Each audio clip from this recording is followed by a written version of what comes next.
اعوذ باللہ من الشیطان الرجیم بسم اللہ الرحمن الرحیم الحمد لأہلہ والصلاة علی اہلہا اما بعد فقد قال اللہ الحکیم فی کتابہ الکریم بسم اللہ الرحمن الرحیم اقرأ بسم ربک الذی خلق۔ ہم آپ کی خدمت میں آؤ کتاب پڑھے پروگرام پیش کر رہے ہیں، اور اس میں ہم کتاب کے کچھ صفحات پیج آپ کی خدمت میں پڑھ کے سنا رہے ہیں، جس سے ہمیں یقین ہے کہ انشاءاللہ تعالی یہ ایک انداز، ایک طریقہ یا ایک روش یہ بہت انقلاب اور تبدیلی لائے گی، اور ہمیں جوانوں سے باقاعدہ امید ہے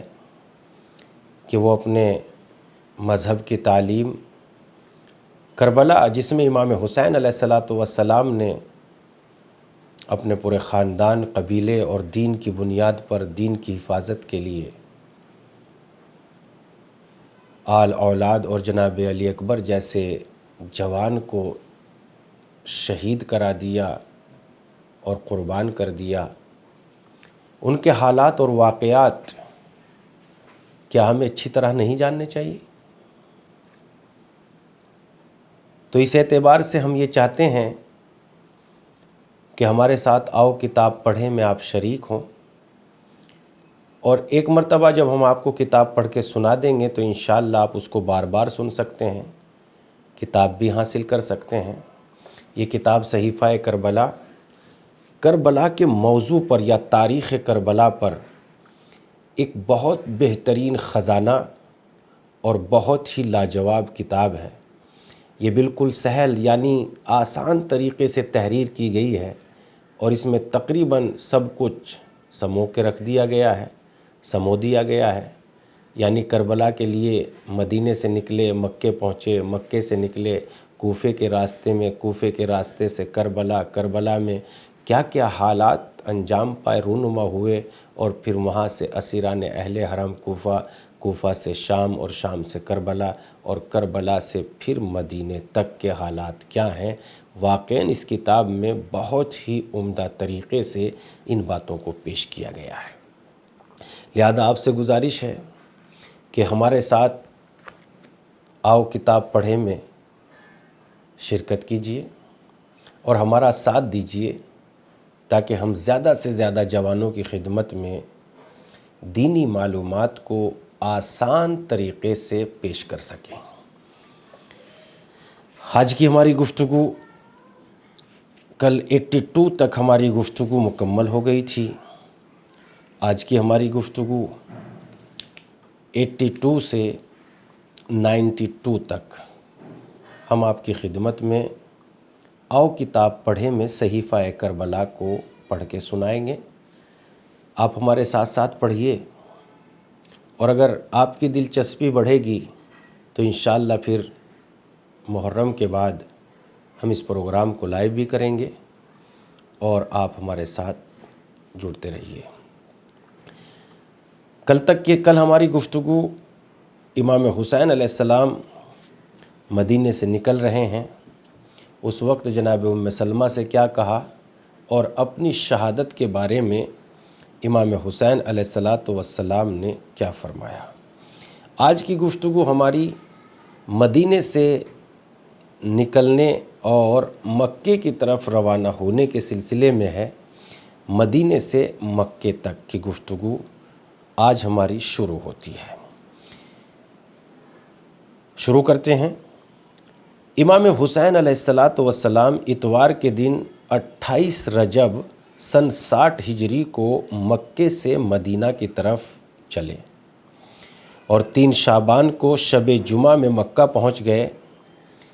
بالکل شعبان کے ابتدائی حصے سے ہی داخل ہوئے، اور آخر ذی قعدہ تک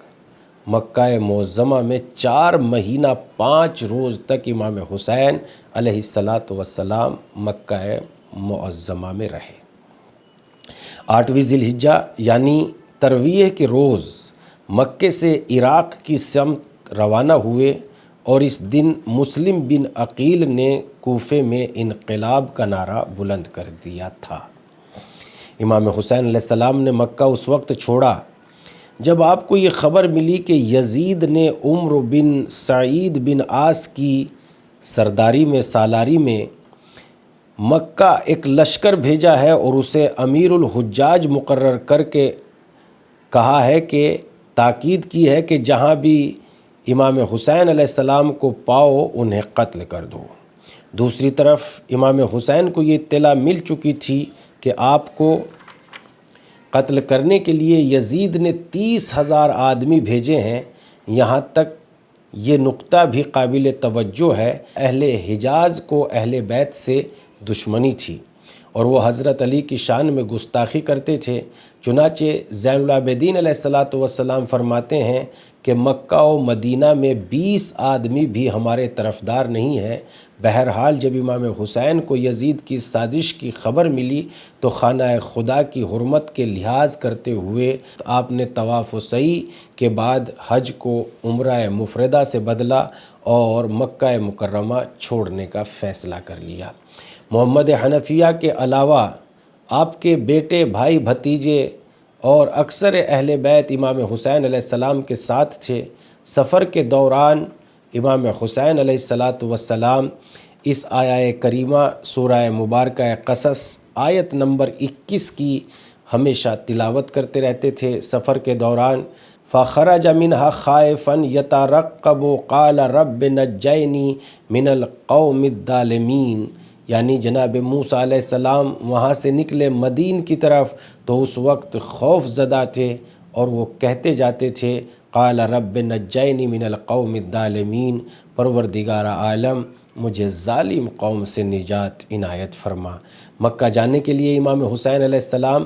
نے اسی عام راستے کا انتخاب کیا تھا جس سے سب آتے جاتے تھے، اور جب اہل بیت نے کہا تھا کہ اگر ابن زبیر کی طرح غیر معروف یعنی ایسے راستے سے چلا جائے جو غیر معروف ہو تاکہ دشمن کے تعاقب سے بچ سکے، تو اس وقت امام نے فرمایا ہرگز نہیں، خدا کی قسم میں اسی راستے سے جاؤں گا تاکہ جو مشیت خدا ہے وہ ہو جائے۔ اس کے بعد امام حسین علیہ السلام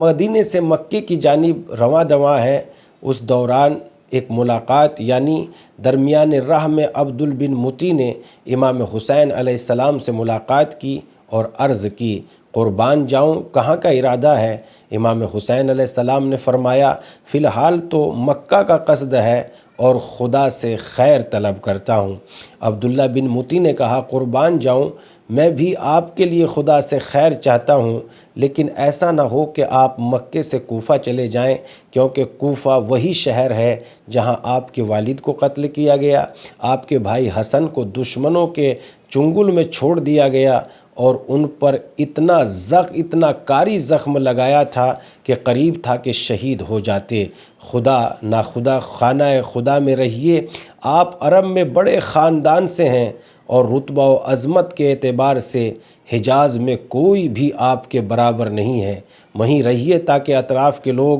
آپ کے پاس جمع ہو جائیں۔ خدا کی قسم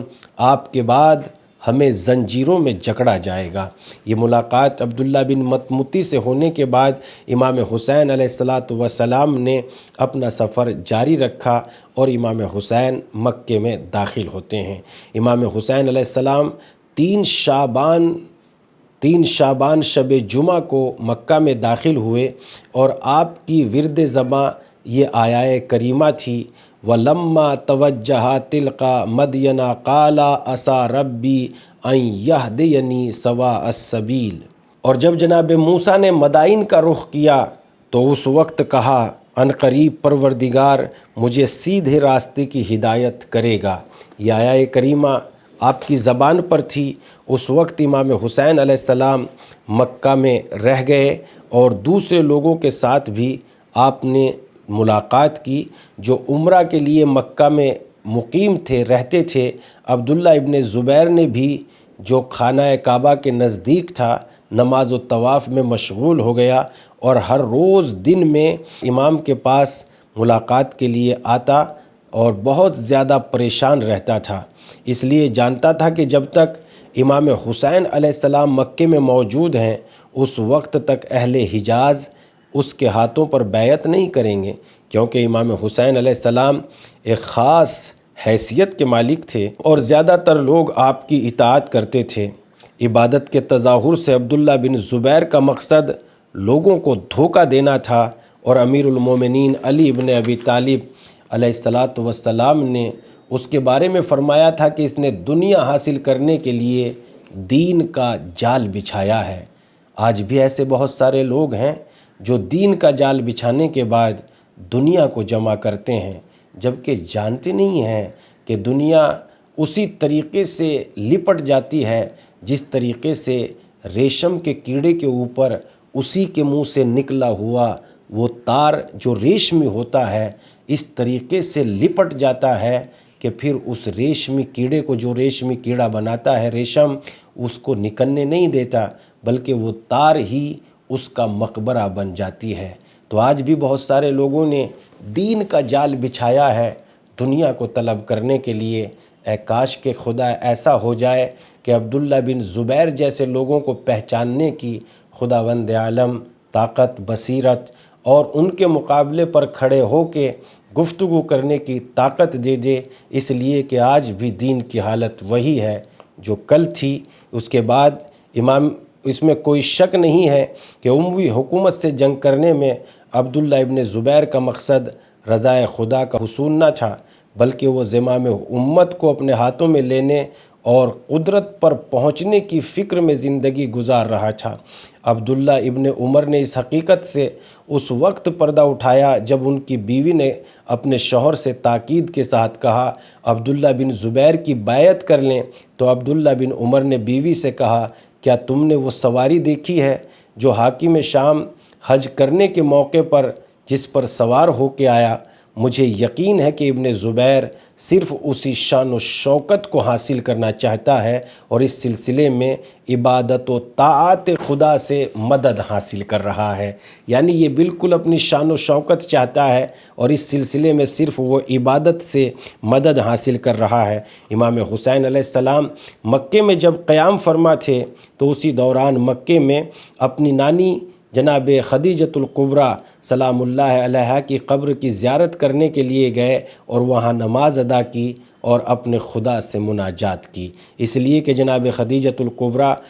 جنت المعلیٰ میں دفن ہے اور وہیں پر مکے میں آپ کی قبر ہے۔ اس کے بعد امام حسین علیہ السلام نے مکے میں رہتے ہوئے اہل بصرہ کے نام خطوط تحریر کیے، اور امام حسین علیہ السلام نے جو وہاں کے قدآور لوگ تھے ان کے لیے خط لکھے اور ان لوگوں تک ان خطوط کو اپنے غلام سلیمان کے ذریعے خط پہنچائے، اور مالک بن مسمع بکری، احنف بن قیس، منظر بن جارود، مسعود بن عمر، قیس بن حشم، عمر بن عبید بن معمر ہیں۔ اس خط میں لکھا تھا بے شک خدا نے محمد کو لوگوں کے درمیان سے چنا اور ان کے سر پر تاج نبوت رکھا، انہیں رسول بنایا، چنانچہ جب وہ اللہ کا پیغام پہنچا چکے اور معاشرے کی ہدایت کا فریضہ انجام دے چکے تو حق کی دعوت پر لبیک کہا اور عالم ابد و بقا کی طرف چلے گئے۔ ہم انہی کے وارث، باوجود کہ ہم خلافت و امامت کے سب سے زیادہ لائق ہیں، لوگوں نے ہمارے اس حق کو چھین لیا، چونکہ ہمیں اختلاف پسند نہیں، اور امت اسلامیہ کی بھی بھلائی کے پیش نظر ہم خاموش رہے۔ اس زمانے میں ہم خاموش رہے، اب سنت رسول کو پس پشت ڈال دیا، بدعتیں ایک کے بعد دوسری ظاہر ہو رہی ہیں۔ اس خط کے ساتھ میں اپنا نمائندہ تمہارے پاس بھیج رہا ہوں، میں تمہیں کتاب خدا اور سنت رسول پر عمل کرنے کی دعوت دیتا ہوں، اگر تم نے میری بات مان لی تو میں تمہیں صحیح راستے پر لے کے چلوں گا۔ جب جناب سلمان ان خطوط کو لے کر بصرہ پہنچے تو بصرے میں جناب سلیمان کے ساتھ منظر بن جارود نے غداری کی اور عبید اللہ بن زیاد کو جناب سلیمان کی خبر دے دی، اور جناب سلیمان کو امام حسین علیہ السلام کے غلام کو اس نے یقیناً سولی پر لٹکا دیا اور اس کے بعد کوفے کی طرف روانہ ہو گیا۔ یزید بن مسعود کے نام بھی امام حسین علیہ السلام نے ایک خط لکھا کہ اہل بیت علیہم الصلاۃ والسلام کی طرف آ جاؤ۔ اس نے بنی تمیم، بنی حنظلہ اور بنی سعید کے قبیلوں کو جمع کیا۔ جب یزید بن مسعود کے پاس امام حسین علیہ الصلاۃ والسلام کا خط پہنچا تو یزید بن مسعود نے بنی تمیم، بنی حنظلہ اور بنی سعد کے قبیلوں کو جمع کیا اور ان سے کہا، بنی تمیم والو، تمہاری نظروں میں میری کیا قدر و منزلت ہے؟ انہوں نے کہا، آپ ہماری عظمت کا نشان ہیں، شرافت و منزلت کے لحاظ سے ہم سب سے بلند ہے۔ یزید بن مسعود نے کہا، میں نے تمہیں اپنے کام کے لیے زحمت دی ہے تاکہ اس کے بارے میں تم سے مشورہ کروں اور تم سے مدد لوں۔ انہوں نے کہا، بتائیے کیا ہے تاکہ ہم عمل کریں۔ یزید بن مسعود نے کہا کہ حاکم شام کا انتقال ہو گیا اور اب اس کا بیٹا جو کھلم کھلا شراب پیتا ہے اور کسی بھی غلط کام سے پرہیز نہیں کرتا، اس کا یہ دعویٰ ہے کہ وہ مسلمانوں کا خلیفہ ہے۔ وہ خود کو مسلمانوں کا امیر خیال کرتا ہے، جبکہ مسلمان اس کے امر سے راضی نہیں ہے۔ وہ اتنا بے وقوف آدمی ہے کہ حق کے بارے میں کچھ بھی نہیں جانتا۔ خدا کی قسم، دین کے تحفظ کے لیے اس سے جنگ کرنا جہادوں میں جہاد افضل جہاد ہے۔ اور یہ حسین بن علی رسول اللہ کے نواسے ایسے اصیل و شریف اور صاحب فضل و نظر ہیں۔ اور اس کے بعد فرماتے ہیں، ان کی تعریف نہیں کی جا سکتی، علم کا دریا ہے، خلافت کا استحقاق صرف انہی کو ہے، کیونکہ ان کا ماضی روشن اور رسول اللہ صلی اللہ علیہ وسلم سے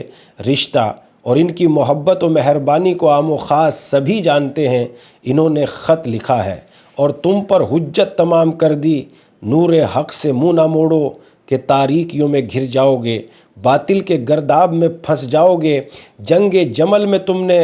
سخرہ بن قیس کی وجہ سے حق کا دامن چھوڑ دیا تھا اور باطل کو اختیار کر لیا تھا۔ آج نواسہ رسول کی مدد و حمایت کر کے اپنے دامن سے اس داغ کو دھو ڈالو۔ خدا کی قسم، تم میں سے جو بھی ان کی مدد سے پہلو تہی کرے گا یعنی بچے گا تو ان کی نصرت میں کوتاہی کرے گا، اس کی اولاد اور قبیلے میں خدا ذلت و پستی کو میراث کے طور پر جاری کر دے گا۔ اب میں نے جنگ کا لباس پہن لیا ہے اور میں ان سے دفاع کرنے کے لیے تیار ہوں۔ واضح رہے، اگر ہم آج نہیں مارے جائیں گے تو کل خود مر جائیں گے۔ میدان جنگ سے فرار نہ کرو، موت تمہارے تعاقب میں ہے، خدا تمہاری مغفرت کرے، ہوش میں آ جاؤ، صحیح جواب دو۔ یہ جناب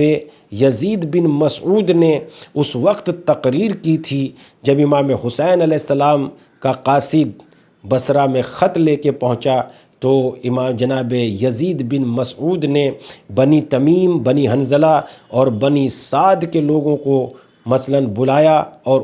ان کے درمیان میں بنی سعید سے، بنی تمیم سے یہ خطاب کرتے ہوئے کہا کہ اے بنی تمیم، تم میرے لیے امام حسین علیہ الصلاۃ والسلام۔ اس کے بعد یزید بن مسعود نے بنی حنظلہ والوں سے کہا، یعنی دوسرے قبیلے والوں سے کہا، اے ابو خالد، ہم آپ کے ترکش کے تیر ہیں۔ یعنی بنی یزید بن مسعود نے بنی حنظلہ سے خطاب کر کے کہا کہ آخر تمہارا کیا ارادہ اور نظریہ ہے؟ اس وقت ابو خالد کنیت ہے یزید بن مسعود کی۔ اے ابو خالد، ہم آپ کے ترکش کے تیر ہیں اور آپ کے قبیلے کے سوار گنے جاتے ہیں۔ اگر آپ ہماری طرف تیر چلائیں گے تو نشانے پر لگے گا، اگر ہم میدان جنگ میں قدم رکھیں گے تو فتح آپ کے قدم چومے گی۔ مشکلوں اور دشواریوں میں ہم آپ کے ساتھ ہیں، ہم تلواروں سے آپ کی مدد کریں گے اور جب بھی آپ چاہیں گے ہم اپنے سینوں کو آپ کی سپر بنا دیں گے۔ اس کے بعد قبیلہ بنی عامر نے لب کشائی کی اور کہا، اے ابو خالد، ہم آپ کے بھائی اور حلیف ہیں اور غیظ میں آ جانے سے آپ کے غیظ میں آ جانے سے غضبناک ہو جاتے ہیں۔ اگر آپ کوچ کا ارادہ کر چکے ہیں تو ہم آپ کو پورا اختیار دیتے ہیں کہ جب چاہیں ہمیں بلا لیں، ہم آپ کے ساتھ ہیں۔ اس کے بعد بنی سعد کے قبیلے نے کہا، اے ابو خالد، آپ کی مخالفت کرنا، آپ کے حکم کی اطاعت نہ کرنا ہمارے نزدیک بہت بری اور غلط بات ہے۔ جنگ جمل کے دن صخرہ بن قیس نے ہم کو جنگ ترک کرنے کا حکم دیا تھا، ہم نے اطاعت کی اور اس نتیجے میں ہم کامیاب رہے اور ہمارے قبیلے میں عزت باقی رہی۔ اس سلسلے میں ہمیں مشورہ کرنے کی مہلت دیجیے۔ یزید بن مسعود نے انہیں مخاطب کر کے کہا، اگر تم نے بنی امیہ سے جنگ نہ کی تو خدا تمہارے خاندان سے ضرور انتقام لے گا اور ہمیشہ تمہارے درمیان جنگ و خوریزی ہوتی رہے گی۔ یزید بن مسعود کا خط امام حسین علیہ السلام کے نام، یعنی جب امام حسین علیہ السلام نے اپنی نصرت اور مدد کے خطوط اہل بصرہ کے نام لکھے تو ان میں یزید بن مسعود، جنہوں نے ابھی یہ تقریر کی اور کئی قبیلوں سے گویا حلف اور بیعت لیا کہ امام حسین علیہ السلام کی مدد کریں گے، اس کے بعد جب ان لوگوں نے اقرار کیا تو یزید بن مسعود نے امام حسین علیہ السلام کے نام ایک خط لکھا۔ یزید بن مسعود تحریر کرتے ہیں، یزید بن مسعود نے امام حسین کے نام خط لکھا جس کا مضمون یہ تھا، آپ کا خط موصول ہوا یعنی ملا، جس چیز کی مجھے دعوت دی میں اس سے باخبر ہوا، میں آپ کی مدد کرنے میں اپنی کامیابی دیکھ رہا ہوں اور آپ کی اطاعت میں حق کی اطاعت ہے۔ خدا زمین کو ہرگز ایسے امام اور رہبر سے خالی نہیں رکھتا جو لوگوں کو نیکیوں کا حکم دے اور راہ نجات کی طرف ان کی رہنمائی کرے۔ آپ خلق پر خدا کی حجت اور روئے زمین پر اس کی امانت ہے۔ آپ شجر رسالت کی سرسبز شاخ کی مانند ہے۔ ہمارے قبیلہ بنی تمیم کے ساتھ رہیے جو کہ آپ کی اطاعت اور حکم پر عمل کرنے اور آپ کی چوکھٹ پر سر جھکانے کے لیے تیار ہیں۔ قبیلہ بنی اسد نے بھی آپ کی دعوت کا جواب دیا، قبیلہ بنی اسد نے بھی آپ کی دعوت پر لبیک کہا اور میں نے آپ کے پیغام کے ذریعے لوگوں کے دلوں سے قدورت و غبار کو بارش کے پانی کی مانند دھو دیا ہے اور آپ کی مہربانی سے دلوں سے تاریکی کو دور کر دیا ہے۔ جب امام حسین علیہ السلام کو ان کا یہ خط ملا تو آپ نے ان کے حق میں دعا کی اور فرمایا، خدا تمہیں خوف و ہراس سے محفوظ رکھے، خدا تمہیں خوف و ہراس سے محفوظ رکھے اور خدا تمہیں اس روز سرفراز و سیراب کرے جس دن پیاس کی شدت سے دہن سوکھ جائیں گے۔ اس وقت یزید بن مسعود اور آپ کے ساتھی قافلہ امام حسین علیہ السلام سے ملنے ہی والے تھے کہ آپ کو خبر ملی کہ امام حسین کے وفادار ساتھی اور خود امام حسین میدان کربلا میں شہید کر دیے گئے۔ اس وقت آپ کے دل اور آپ کے ساتھیوں کے دل شعلہ غم سے جلنے لگے اور آخری عمر تک اس غم میں یوں ہی تڑپتے رہے اور اس سعادت و آفری موقع کے ہاتھ سے نکل جانے پر جس کے نتیجے میں درجہ شہادت پر فائز ہوتے ہمیشہ افسوس کرتے رہے، یزید بن مسعود کہ میں اس درجہ شہادت پر کیوں نہ پہنچا۔ یزید بن مسعود کے بعد یزید بن نبیت، جب امام حسین علیہ السلام کا عام اور تقریر ساز پیغام بصرہ پہنچا، چونکہ ان کے بھی نام امام حسین علیہ السلام نے خط لکھا اور جناب سلیمان کے ہاتھ، اپنے قاصد کے ہاتھ ان تک بھی خط پہنچایا۔ ناظرین، آؤ کتاب پڑھیں میں ہم نے آپ کے سامنے 82 سے لے کے 92 تک گفتگو کو پیش کر دیا۔ خداوند عالم ہمیں اس کے پڑھنے اور اس پر عمل کرنے اور سمجھنے کی توفیق عطا فرمائے اور ہم تاریخ سے زیادہ آشنائی اور واقفیت حاصل کریں۔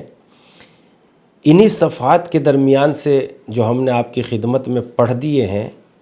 ہم نے حاصل کیے ہیں 5 سوال، ان کو ہم آپ کی خدمت میں پیش کرتے ہیں۔ پہلا سوال ہمارا یہ ہے کہ امام حسین علیہ السلام کس دن، کس تاریخ اور کس ہجری میں مدینے سے مکے کی طرف چلے؟ دوسرا سوال یہ ہے کہ جب امام حسین علیہ السلام مدینے سے مکے کی طرف جا رہے تھے تو کس آیت کی تلاوت کر رہے تھے؟ سورہ نمبر کیا ہے اور آیت نمبر؟ تیسرا سوال یہ ہے کہ مکے کی راہ میں امام حسین علیہ السلام نے کس سے ملاقات کی؟ چوتھا سوال یہ ہے کہ امام حسین علیہ السلام کس مہینے کی کس تاریخ میں اور کس دن کی شب میں مکے میں داخل ہوئے؟ پانچواں سوال یہ ہے کہ مکے کے قیام کے دوران امام حسین علیہ الصلاۃ والسلام کس بی بی کی قبر کی زیارت کے لیے گئے؟ آپ ہمیں لکھ بھیجئے گا اس چینل کے کمنٹس باکس میں، تو ہم انشاءاللہ تعالی بتائیں گے کہ کس کے جوابات بالکل صحیح ہے، اور اس شخصیت کو مختصر سے انعام سے بھی نوازا جائے گا۔ السلام علیکم ورحمۃ اللہ۔